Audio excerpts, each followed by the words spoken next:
These card readings are for your entertainment and are laced with my personal opinions and perspectives. I'm not qualified to offer medical or legal advice.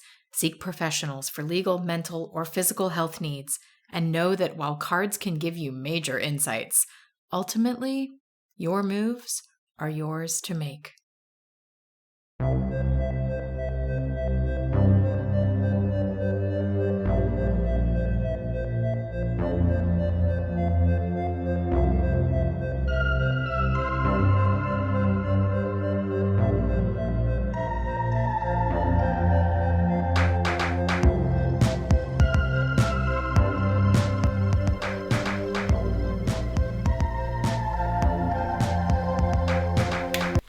Hello and welcome to the Get Read podcast, the show where you ask a question of the cards and you get read. I'm Andy, I'm your reader, and this is my new puppy, Baby Real. Yes, okay. Oh wait, alright. I just decided to put her downstairs and leave her unsupervised and see what happens. Has anyone ever had a puppy? It's wild time. It's really fun though. Okay, hello and welcome to eclipse season. We just had a solar eclipse at the final degree of Aries. It's a hot degree. Aries is a hot sign.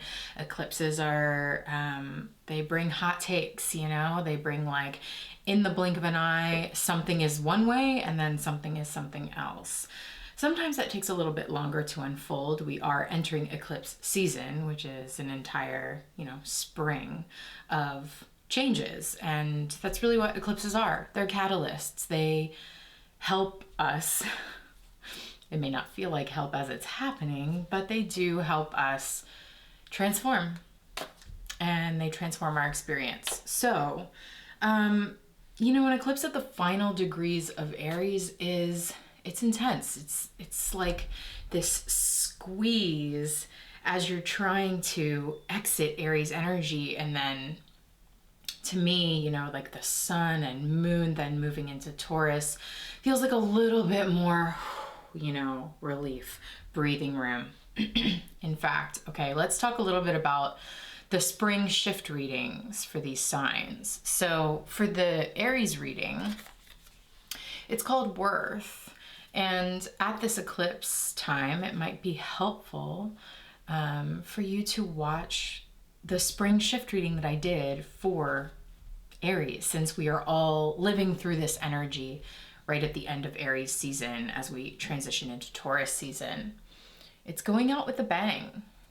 So here in my hand, for those of you not watching the video version, I've got a card from the Energy Archaeology Oracle by Ashley Stinson. This is the deck that is the featured deck for spring in the shifting space. And so it's been awesome using this deck for the readings.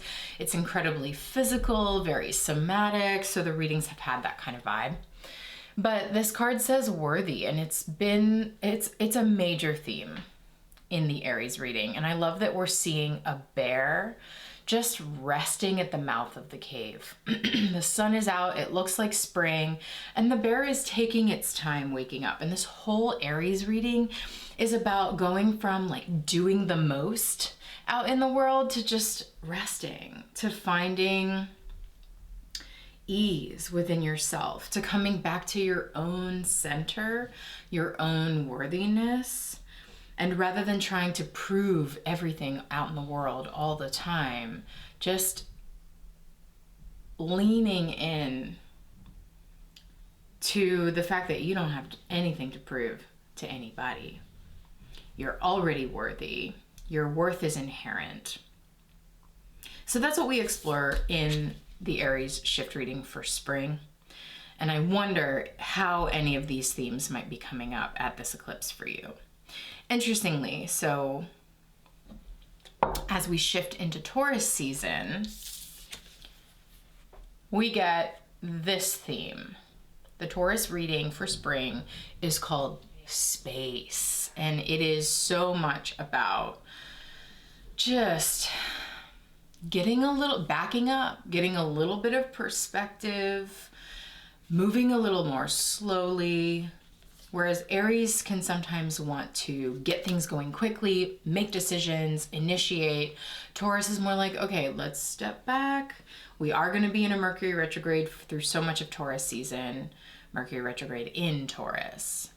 So we have from the Energy Archaeology Oracle for the Taurus spring shift reading, this card, which is showing an owl resting on a branch, and it's called Perspective. And in one half of the card, we have this darkness over the owl, and then in the other half, there's this sunlight coming in. So it's that feels very eclipsey to me. A changing of the light can sometimes bring that shift in perspective or shift in viewpoint that we need to just give ourselves a little more space and a little more wiggle room. And maybe that's how the Aries energy dumps itself or shifts into Taurus season, is this realization that, okay, if I recognize that I'm already worthy and I don't have to prove and do the most in order to prove myself, then maybe I can, Taurus shift reading, give myself a little bit more space and give myself time to adjust to a new perspective and act with this new rhythm of not trying to prove something constantly. And like, how would that shift your rhythms? How would that shift your decision making? Okay, so these are questions that we have as we're shifting from Aries season, going out with a bang with this eclipse, into Taurus season. Check out the spring shift readings. This deck is really amazing. It speaks very directly and very specifically and helps us key into where these themes might be showing up for us in our bodies. It's awesome. And you can learn more about the Energy Archaeology Oracle at ashleystinson.com. So for the Get Read podcast, we have a lot of questions for this eclipse. So thank you so much to all of you who called in and left a voicemail. I'm really excited to read for some of y'all today. I couldn't get to everybody, but we're going to get to as many people as we can. I've got the Slow Holler Tarot with me today to read for this eclipse season. It's such an Aries energy deck, and I think it's really going to speak. So, first question. Hi, Andy. Thank you so much for doing these readings. I look forward to this podcast all the time, so I appreciate you. I am an Aries rising, Pisces sun, and Scorpio moon. Lately, I feel like I'm at a huge crossroads. I've just started my own business, but it is the same career path that I've had for the past about 10 years. But there is something inside of me that always feels a tug towards something else. And I've gotten to the point where I can't quiet that voice. And I don't know if it's just fear talking, if I'm actually on the right path, but I'm just scared, or if that voice inside me is trying to tell me something. So I guess my question for the cards is, could I get some clarity around that? Do I take a step in a different direction, or do I keep on the path? And I know that's a little bit vague, but I'm hoping to get some clarity around that. And it feels like, do I need to move?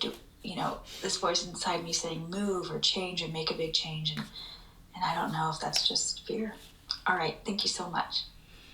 Yeah, great question, especially in eclipse seasons. It's really hard to know sometimes. Eclipses can bring that general vibe of, okay, I need to change something really big. I need to shift things. I need to do something drastic. But it's like, is that just what's happening around us and we're kind of getting sucked into that energy? Or is that truly a movement from within?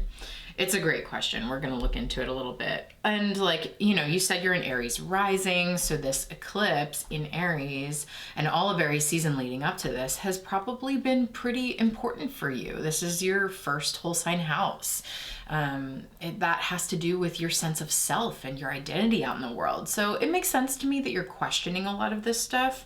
In the pre-shuffle, as I was listening to your question, the 8 of Stones is coming out, which, for those of you not watching the video version, is 2 hands stacking stones on top of each other and laying the final stone.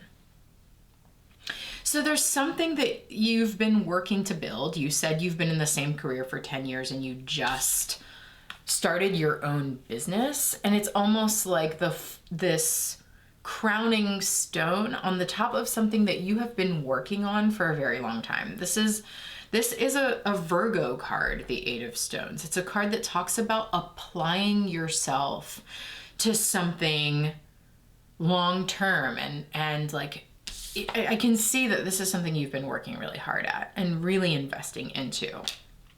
So we're gonna keep that there.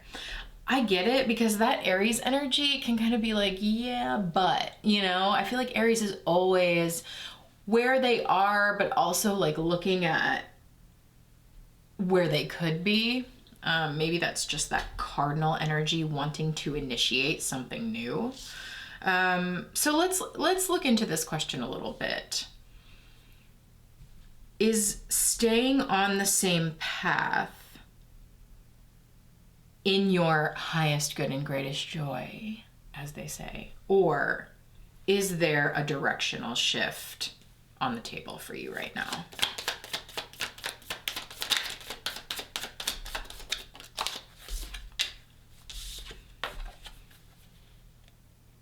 The Sun. Okay. And the Magician. Honestly, I mean, these are the cards we're getting. It kind of looks like whatever you've already been working on and building and moving towards, it's like all of the magic, because we have the Magician here. It's like you have all of the tools at your disposal and all of the potential for happiness right here. But the Sun card did come out in reverse. So I guess it's more of a question of like happiness, contentment, and satisfaction. And where does that come from for you? And what is the relationship to that? Because you could have all of the building blocks for creating happiness and still not really feel it. And I guess it's really up to you at this point to suss out where, if there's a lack of content, where is that coming from? And is like a career change going to shift that, or is that just a scapegoat? Same with moving. Is moving going to shift your sense of ennui, or is that just, is this sense of almost, it's like this sense of like, I'm almost happy, you know, like I'm almost satisfied, but not quite. That's the feeling of the Sun in reverse. And I guess like if you move, is that just gonna carry with you? So this would be something to try to get underneath here with the Sun.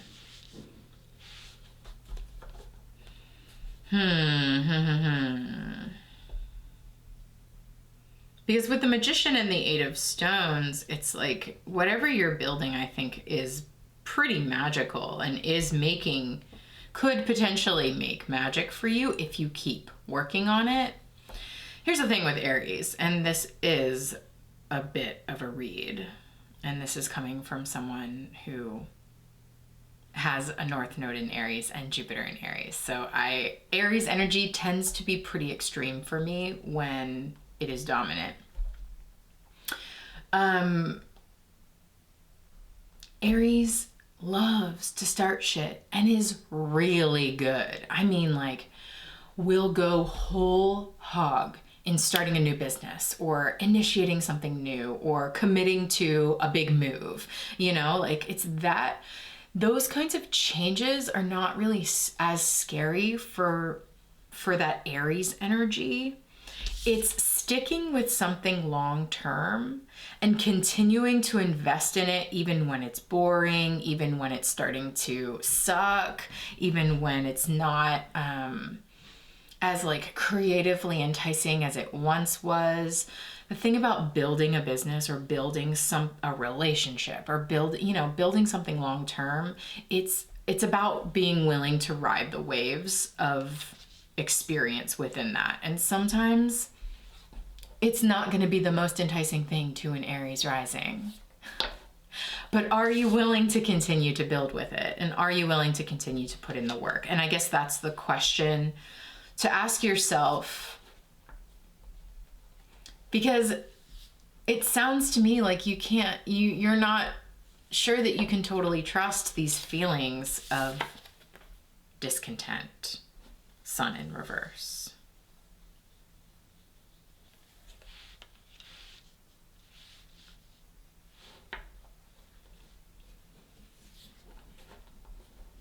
I'm getting just like a little instinct on this really quickly. The Sun card in this deck has a peacock on it and a sunflower. And these are very flamboyant, very boisterous symbols to me.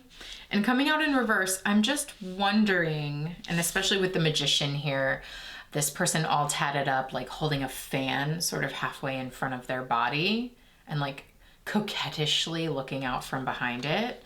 I just wonder if you're feeling a little too behind the scenes in your life right now. And especially with everything just recently moving through your first house of like self and self-experience.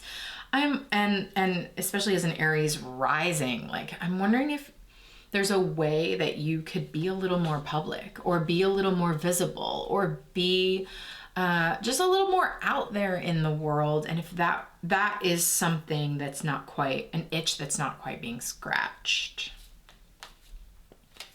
It's just an instinct I'm having. I wonder if it's true for you. Let me know. DM me, email me, unseenhandstarot@gmail.com. Or call into the podcast next time and give me an update. Okay. All right. Thank you so much for calling in. I hope that helps. Next. Hi, Indy. I am a Libra, Cancer, Libra, and I have a ton of Aries in my chart. So on this eclipse, new moon, I would just like to ask what I'm being called to pay attention to as all of this moves through. That's it. Thank you. Bye. Okay. Hi, thank you for calling in. Yes, Aries, all of the Aries energy, all of the Libra energy that you have. What did you say? Sun and rising. So that Aries Libra axis, they are opposite each other in the zodiac. It's stuff's being activated for you, for sure. I hear that. Okay, and we got the Four of Cups coming out, which for me is a Cancer card, and you said you're a Cancer moon. It's reminding me, so in this card we have someone underwater and they look like they're sinking down to the bottom of the ocean. And at the top of the card, we just see these legs. And it implies that there are people treading water at the surface, but this person that is sinking down towards the ocean floor is separate from those folks that are up at the surface. And I'm thinking about the Cancer reading. The Cancer spring shift reading this season is called Capacity. And it is so much about like honoring what you actually can handle, what you can and cannot continue to endure. And that is really like your capacity. And to me, this person kind of sinking down to the bottom and getting space and taking that, they look burnt out. They look like they just can't, they're not feeling the same lightness as everybody else. So they're too heavy to tread water right now. And maybe they just need to honor their capacity and let themselves go ahead and be heavy and sink down. So I'm wondering if that's something that feels resonant for you. Let's see what else we can get. Your question here, what to pay attention to in eclipse season. So far, it's honoring your capacity, and maybe that Cancer reading would be something to watch or rewatch. What to pay attention to. Okay. Traveler of Stones, aka Knight of Pentacles, and we see a hand that is unraveling, and opening to release stones into a river. So it's like you've carried these stones in your hand for a long time, and now there's an opportunity to sort of release, unravel, let go. I mean, yeah, yes, eclipse energy. There's both of these cards, actually, Four of Cups and Traveler of Stones, are just letting go and sinking down to the bottom of the river. They are also implying a weight or a heaviness. So if you've been feeling oversaturated, if you've been feeling like you are holding on to heavy things for maybe what feels like a very long time, there is something in this eclipse that, you know, may just kind of come in and force it to happen. But it's almost like it's just like leveling you so that you just surrender and let go and let it go and release it. You know, maybe you don't have to hold yourself up anymore. You don't have to keep yourself at the surface. You don't have to keep holding on to this like handful of rocks everywhere you go. So I guess the question here for what to pay attention to, pay attention to what's weighing you down or what's been weighing you down and where you could lighten your load so that you are honoring your capacity.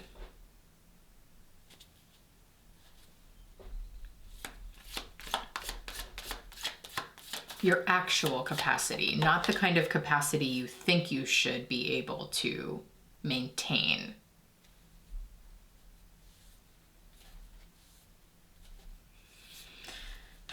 The Seven of Stones just came out, Seven of Pentacles, and it's showing this web of interconnected lines with stones very specifically placed in the center. And I'm hearing the phrase breaking the spell, like, and it implies like breaking the spell that tells you, or the belief that tells you that if you, I can't let go of these stones that are in my hand. I can't let go of these stones or else the whole web will fall apart. And I don't know that that's true. I see this web holding itself up and tethered to many other forces beyond wherever it is that you are holding on to it.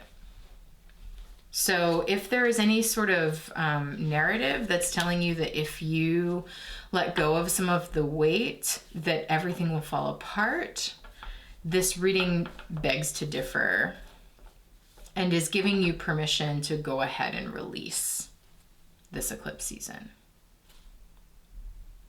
Okay, we're getting Ace of Cups on the bottom of the deck as a jar filled with an entire landscape and story, and it's coming out reverse, which tells me it's like I'm like dumping the jar upside down and emptying it. There is this sense of just emptying. It's all the way full and I'm just letting it go. I'm emptying it out. Okay, there's an emptying out, a release, a let go, a surrender. And I hope that helps. Thanks for calling. Next. Hi, my question is, how do I know when I'm ready to start dating again?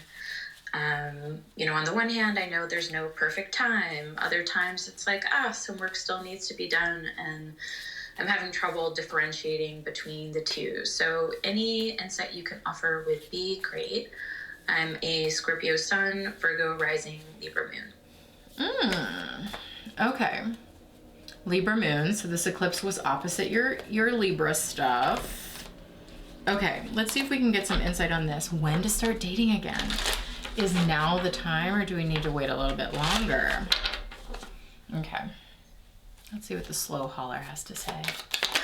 Whoa, whoa, whoa, whoa. Oh, wow.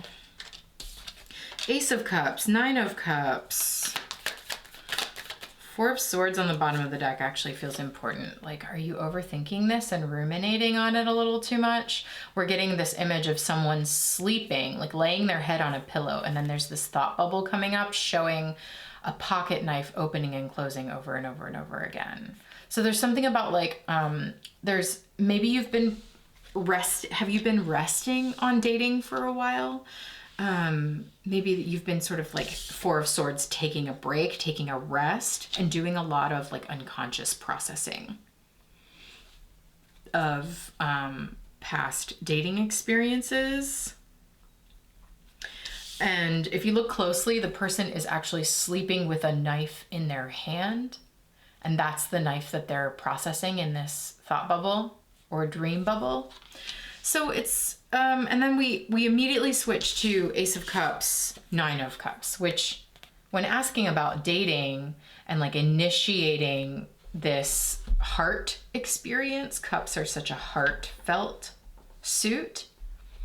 The cards are like, yes, you know, like, I don't know, try it.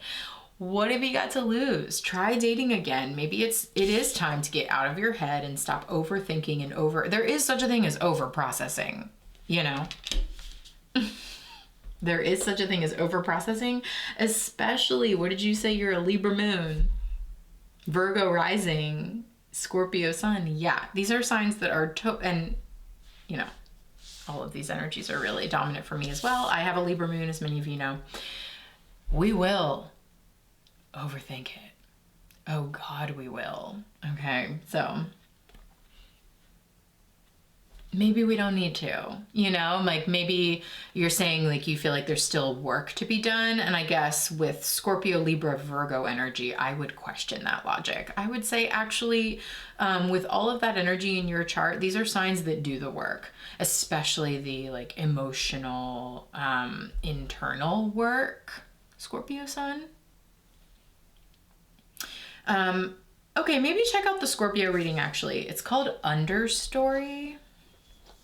The Scorpio spring shift reading. It's called Understory, and this is the card that's the central card from it, from the Energy Archaeology Oracle, and it's called Dreaming. And it's showing a skull sort of planed in half deep in the forest, and it's got all this moss on the inside of the skull bone, and there's like fungi and mushrooms growing out of it.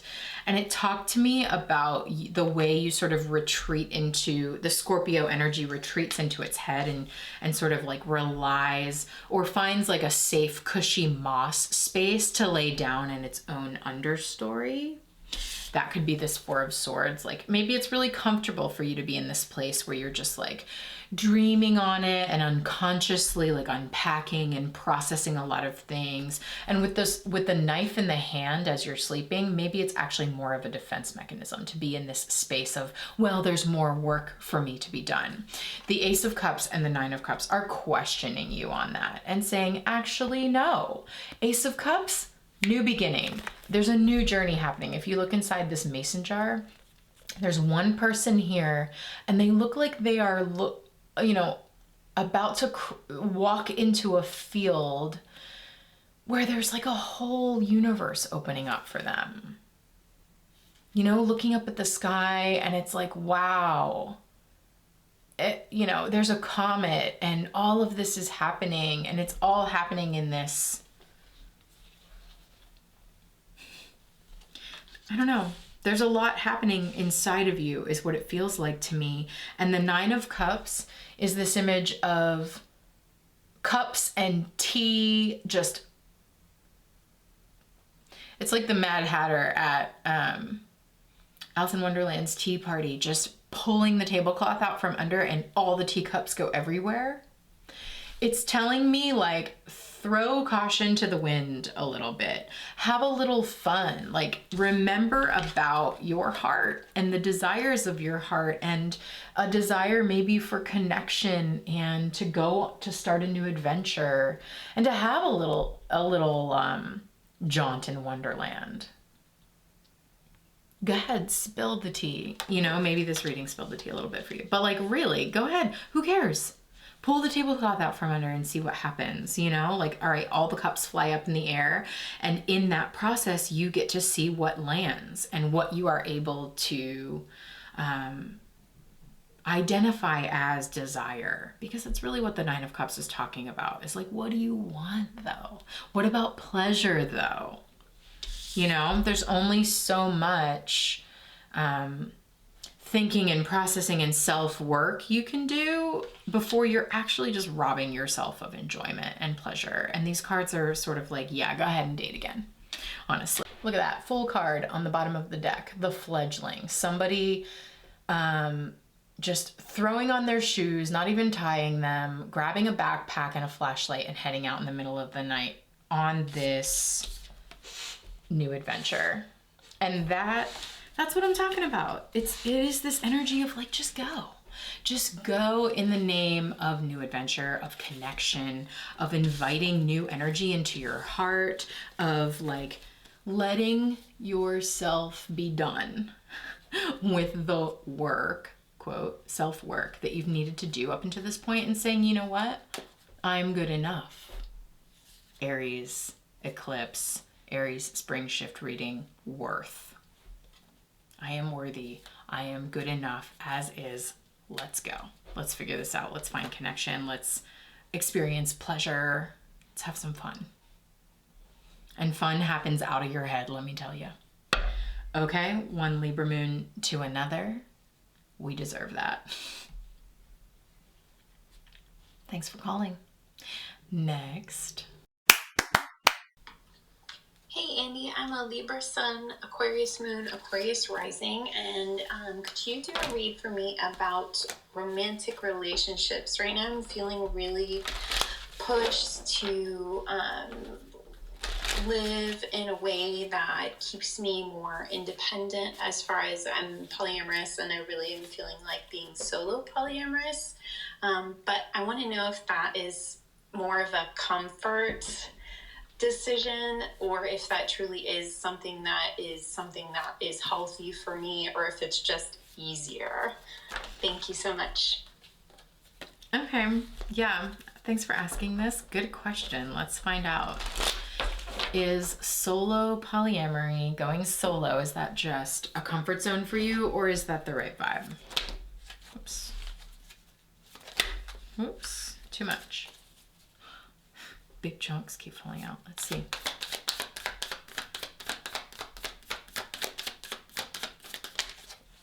Is it a solo? I mean, like, so many cards just keep coming out.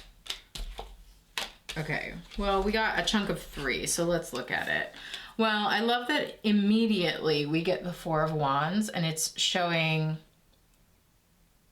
4 foxes all kind of grabbing and collecting branches and flowers and building something together.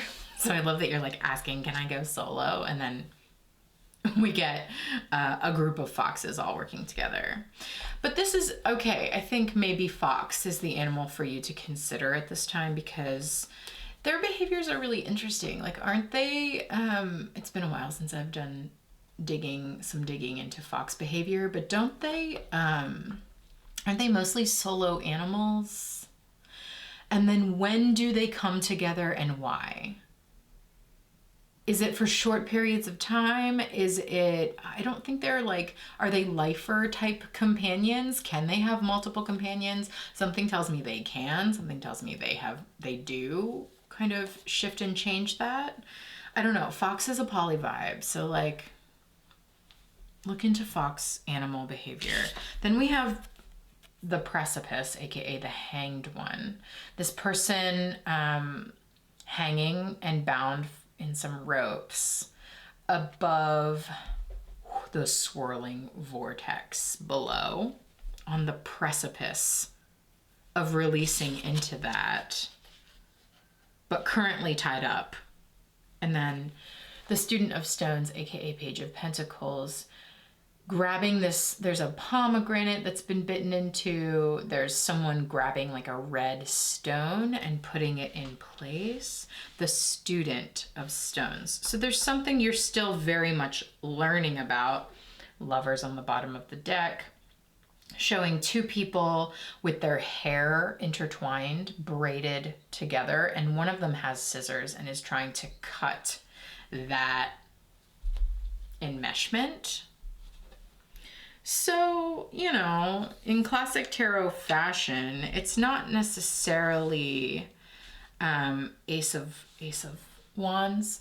Ace of Fire on the bottom of the deck is a middle finger on fire on top of a volcano. So yes, Aries eclipse, there you are. Hello.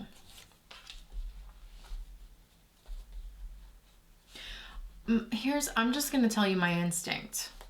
My instinct is Ace of Wands, go ahead and light it up. Go solo.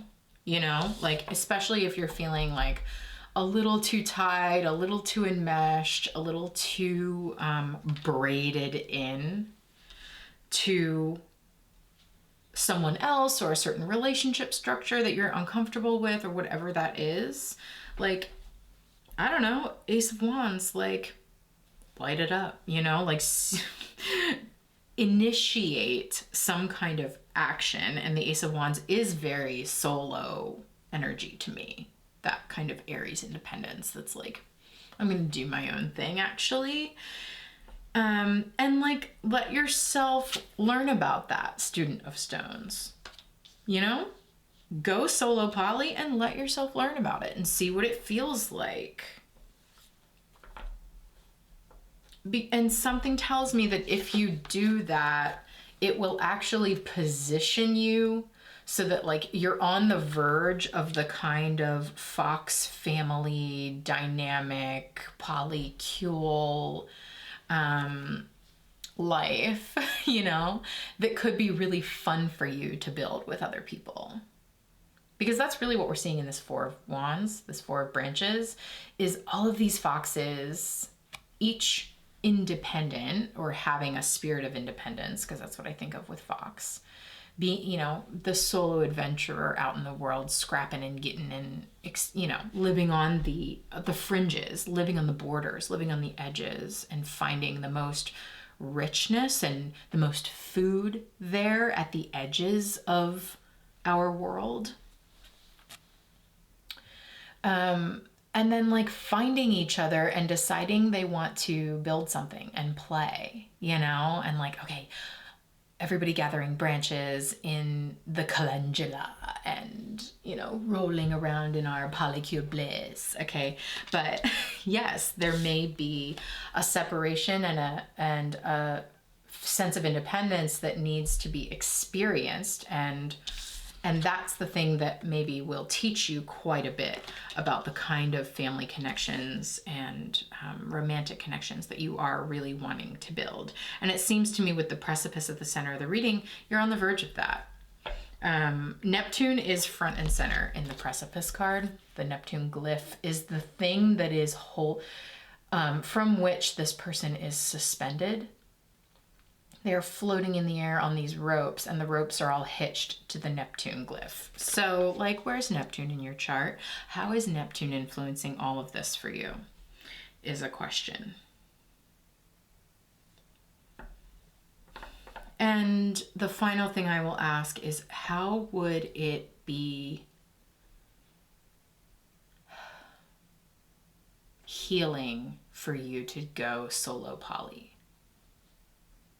And that's a genuine question. Would it, you know, like, would it feel like a healing thing for you to do? Would it mend a hurt? I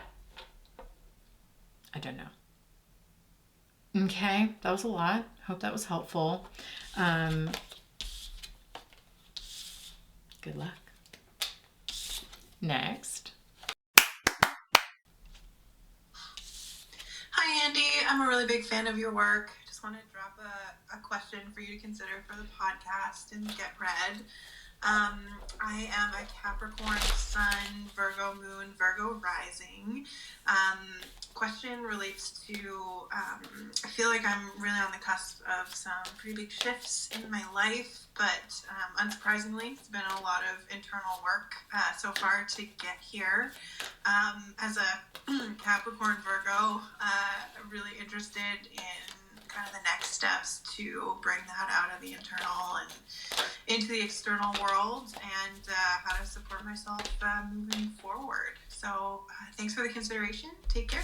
Bye. Yes. Okay. Love this question. Love the cards that are coming out. We have the Four of Cups again, that card that someone got earlier of everybody treading water at the surface, and then this person is sort of sinking down to the bottom of the ocean, where there's actually a bunch of jars and little hearts that have spilled out of those jars. So this to me it really speaks to what you already mentioned about like having done a lot of internal work. Again, if the Four of Cups is this like Cancer moon card, that is a tarot and astrology energy of doing a lot of internal emotional processing and experiencing those internal emotions, and maybe having to kind of sink down and go off on your own in order to really just let yourself feel it and let yourself go through it, and let those emotions, as heavy as they may have been, be fully experienced. And then we have the Three of Wands. So the cards are reflecting things quite literally for you. You are asking, what are the next steps of getting out of this internal Four of Cups space and into this more external Three of Wands space, which we see the stages of growth of a rose bush, just the bare thorny branches, and then the next branch kind of takes a pivot, takes a turn, and starts to bud, and then there's a final pivot where they're about to bloom. And we see this whole like road going off into the distance, into the mountains, into the horizon in the background. So it really talks about long-term experience and looking forward now into the future, which is very external, because we've got this like external environment type scene on the card. So to me, it really speaks to the journey that you've been on. You know, if like this first branch down here is like bare thorns, that could be some of that like isolated, alone, emotional processing stuff that you had to experience to start to feel some new growth. And now finally the buds are ready to bloom. And like you're saying, maybe you are feeling ready to transition now more, you know, out into the world to join the rest of us. That's awesome. Oh, and that's making me think the Capricorn reading, shift reading for spring is called Pride. I have the card here. This is the card from the Energy Archaeology Oracle for that reading. It's called Pride, and it's showing this like incredible peacock. Feathers fully out, presenting in the world. And that reading talked about like Capricorn coming into fullness. Ooh, nice like shadow puppet thing happening here on the video. Anyway, coming into like full flamboyancy and full expression, and really taking pride in yourself and who you have become and how you have grown and how you are ready to see and be seen out in the world, and like present yourself once again back out into the public sphere, back into a community or in connection with others. Now being able to fully express yourself in this very new and very like fun, flamboyant way. And the part of the body that this card is indicating is the second finger in toe, second finger. And if you look here on the video version, it looks like the skeletons of the finger bones here are doing like a little, like the pointer finger is coaxing someone towards you, like that come here gesture. So it's very attractive, you know? It attracts things to you when you are ready to come out and bloom in the world and peacock and like let those feathers be seen. And so yes, if you are wondering if that is the thing to be doing, it definitely is. Let's see if we can get you, let's speak to your Virgo, Capricorn, the place that you are asking this question from, and see if we can get some tangible next steps. What are the steps to take for this person to come out into the world. Okay, Magician is speaking to me of confidence. Another image of someone just like half covering themselves with a fan. Interesting, like the peacock tail is sort of fans out, and now this person has like a fan, you know? It's sort of coy, it's sort of coquettish. It's like, I don't know, have the confidence to consider it a bit of a game. Like a bit of a social game, instead of everything having to be so Four of Cups serious. It's sort of a similar message that I was picking up on for two questions ago, of like, okay, at some point you have to get out of your solo processing world, and part of that transition out into the world is taking yourself a little less seriously, you know, like letting it be. It doesn't have to be quite so intense now, you know? You can have a little fun now. You can get out there and play with your fan in public and like fan out your feathers and just see what happens. And the Magician has the self-assurance and the confidence, and all, it's like everything you need is contained within you. Now go. So it's really just about self-confidence and self-assurance. And that's that Capricorn reading for spring. Pride. Talking about confidence and the expression of that confidence. I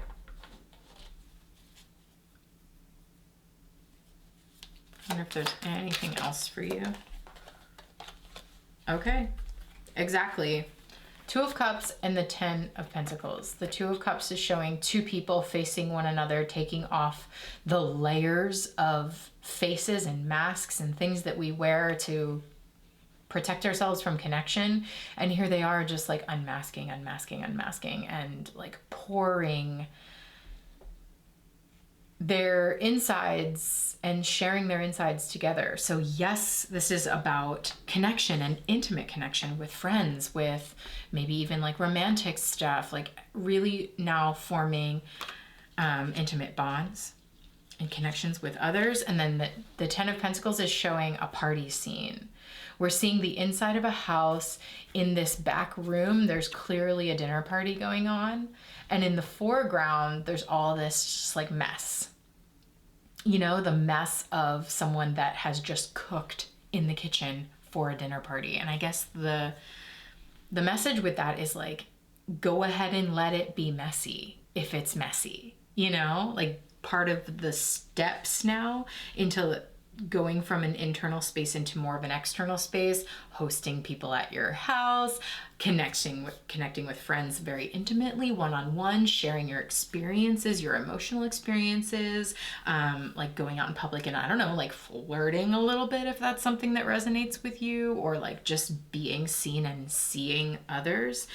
Part of that is just a willingness to allow things to be a little messy and allow yourself to even allow your mess to be seen.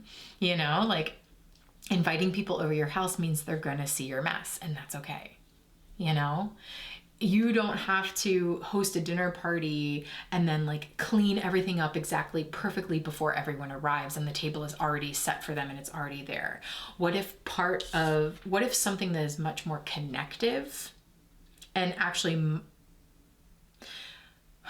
what if the more connective move is to let people show up with your kitchen all a mess, with the love and effort and time you just put in to cooking them something, you know? And what if there's actually more opportunity for connection when you let them come into your messy kitchen and serve themselves a plate and take it into the living room or dining room and sit and you know, like what if that kind of casual confidence is the thing that can create more connection and ease and lets you just express yourself more openly and truthfully without feeling like you have to be perfect. And then you can party. 10 of Pentacles, you know? 10 of Pentacles is such a Capricorn card for me. So I'd love to see that here. But it does take confidence to let yourself be seen as human. And that's actually what you need to come from a more internal hermiting space and just be a person out in the world with others, you know, amongst the people, is a confidence to be human.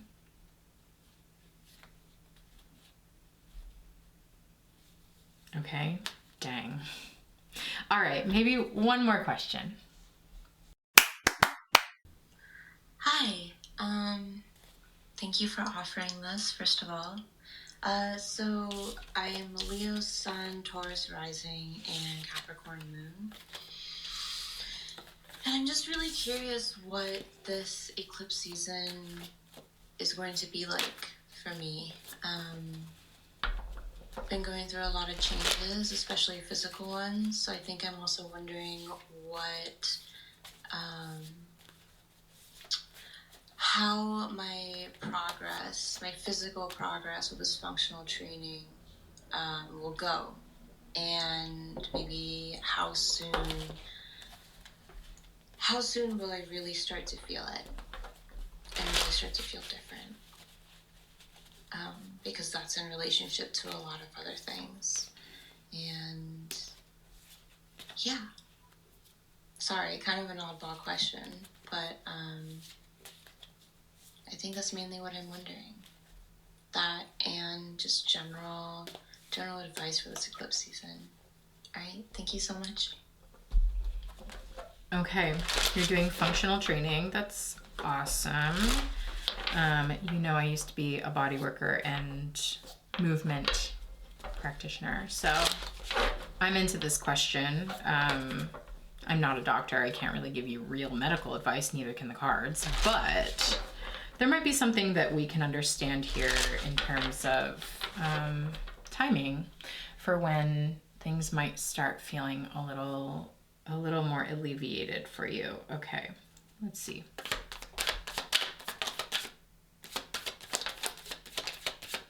Yeah, this Eight of Cups really wants to come out. We are seeing an eclipse on the card, so that's interesting, number one. There's an eclipse on the card. There are two eyes. One is white and the other is black, which again speaks to me of that eclipse switch energy. Like I always use this phrase, in the blink of an eye. And then we have bottles hanging from a wooden beam, and they are filled with water because it's raining into the bottles. And there are vines and like plant cuttings growing out of the bottles. And it's a very intense card. There's a lot of emotional intensity here. Okay, Six of Cups. A shelf with a collection of bones and tinctures and old things. Old skulls, old photographs and drawings, and it's very much a card about the past and the things, the relics that we immortalize or hold on to or like continue to pull out of the medicine cabinet. So far, 6 and 8 of Cups or vessels, it's really speaking towards the emotional aspects of the physical things that you might be experiencing. Emotional, like you're saying, the physical stuff branches out into every other area of your life. So like emotional healing is just as important as physical stuff, and they are intimately intertwined, and you can't really expect progress in one area without progress in the other, because the emotions in the body are they are one and the same. They are not actually these two separate things. And then interesting, 3 of Stones on the bottom of the deck. There's like a journal. So I'm wondering like who else you are working with. Do you have other practitioners? Do you have a therapist? Do you have, you know, like diversifying your strategy? Love that you're doing that functional movement stuff or functional medicine, whatever that is, the functional work you're doing. Are you pairing it with therapy or like different other kind of like emotionally therapeutic methods to help work in tandem? to take that holistic approach. My sense is that you probably are, and if so, then the cards are reinforcing that it takes time and that like this is the work that will help you feel better. Let's just see. Yeah. Fortuna, Wheel of Fortune. Check this out. In the Six of Cups, there's this spool of thread that is pretty tattered and old and like almost at the end of it. And then in the Fortune card, at the center of the card, is a full red spool of thread. And we are seeing the phases of the moon surrounding that spool of thread. The snake eating its own tail surrounding that. And the Wheel of Fortune talks about a change in the wind. So there's, because the moon cycle is so heavily represented here, there's a tie between like the emotional shifts, the way the moon shifts it through all of these different phases every single month. It's a bit of like an emotional wave to ride of like, there are times when things feel really good and there are times when things don't, and that ebb and flow is actually just really natural.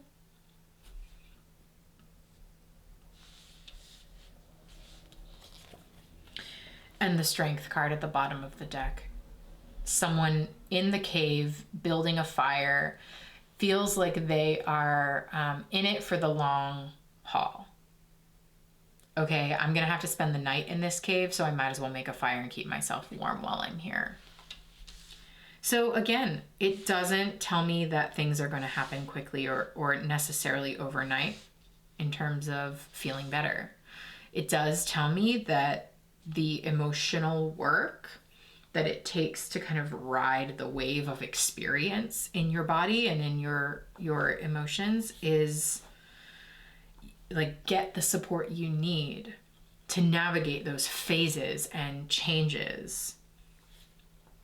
And like, don't be afraid to build a fire and camp out here for a little while, because this is building strength, but you've got to trust the process. Every other card on the bottom of the deck, Eight of Wands, Ace of Wands, is showing me that you are wanting things to move so much more quickly, which of course you do. When you feel like crap, you don't want to feel like crap anymore. But we're in Taurus season and things move slowly. We are in a Mercury retrograde. Things are going back, Six of Cups, and looking at the past and reflecting on things. Transformation, especially something physical, the body needs time more than anything. Give your body that gift is what the Strength card feels like to me. Camp out with it. Build a fire to keep yourself warm and comfortable as your body goes through the phases that it needs to go through to purge some of this stuff and to heal some of this stuff and to reconcile with some of this emotional bone, really, really like old stuff or even inherited stuff or whatever that is for you. Give yourself the gift of time to process. Fortuna really assures you that changes are a given. So whatever you're feeling now will change, and just keep reminding yourself that so that you have some staying power through this process, because it ain't gonna happen overnight. And that is the read. Also, with the moon on the bottom of the deck, I wonder what any of this has to do with like your hormonal cycles. Okay, all right, all of you, thank you so much for calling in. If you didn't get read this time, keep trying. All right, we try to do a reading for the Get Read podcast every full moon. Sometimes, like this time, it's on a new moon, depending on the astrology and what's going on and my energy levels. Because as you can see, I just got a puppy, so my life is